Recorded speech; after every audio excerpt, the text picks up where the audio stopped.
নমস্কাৰ ছাৰবাইদেউসকল। ৰাজ্যৰ শিক্ষক কৰ্মচাৰীসকলৰ আৰ্জিত ছুটি 30 দিনলৈকে বৃদ্ধি সন্দৰ্ভত শেহতীয়াকৈ এটা অত্যন্ত গুৰুত্বপূৰ্ণ খবৰ প্ৰকাশ পাইছে। হয় ছাৰবাইদেউসকল, অসম চৰকাৰৰ বিদ্যালয় শিক্ষা বিভাগৰ সচিব মনোৰঞ্জন তালুকদাৰ ডাঙৰীয়াই অসম চৰকাৰৰ সাধাৰণ প্ৰশাসন বিভাগৰ আয়ুক্ত তথা সচিবলৈ এই চিঠিখন দিছে।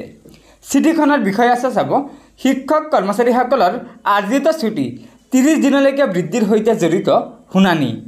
তলত কৈছে, মহাশয়, ওপৰৰ কথাখিনি উল্লেখ কৰি আপোনাক জনাবলৈ নিৰ্দেশ দিয়া হৈছে যে ইংৰাজী 15/3/2024 তাৰিখে জনতা ভৱন দিছপুৰত শিক্ষক কৰ্মচাৰীসকলৰ আৰ্জিত ছুটি 30 দিনলৈকে বৃদ্ধিৰ বিষয় সন্দৰ্ভত অসমৰ মাননীয় মুখ্যমন্ত্ৰী মহোদয়ৰ বৈঠকৰ কাৰ্য বিৱৰণী অনুসৰি সদৌ অসম কৰ্মচাৰী পৰিষদ অৰ্থাৎ চমুকৈ SAKPৰ প্ৰতিনিধিবৰ্গ আৰু কমিটিৰ মাননীয় অধ্যক্ষ মহোদয়ৰ সৈতে 18 জুন অৰ্থাৎ আজি শুনানি গ্ৰহণ কৰিব।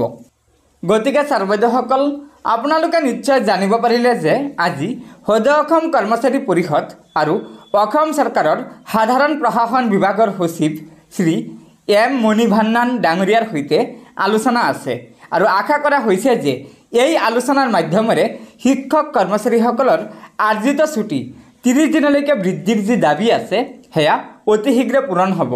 গতিকে ছাৰবাইদেউসকল, লগৰ বন্ধুবৰ্গক ভিডিঅ'টো শ্বেয়াৰ কৰি আজিৰ এই গুৰুত্বপূৰ্ণ খবৰটো জনাই দিব আৰু পৰৱৰ্তী সময়ত ৰাজ্যৰ শিক্ষক কৰ্মচাৰীসকলৰ বিভিন্ন খবৰসমূহ পোনপ্ৰথমে পাবলৈ অনুগ্ৰহ কৰি আমাৰ এই চেনেলটো ছাবস্ক্ৰাইব কৰি ল'ব। ধন্যবাদ।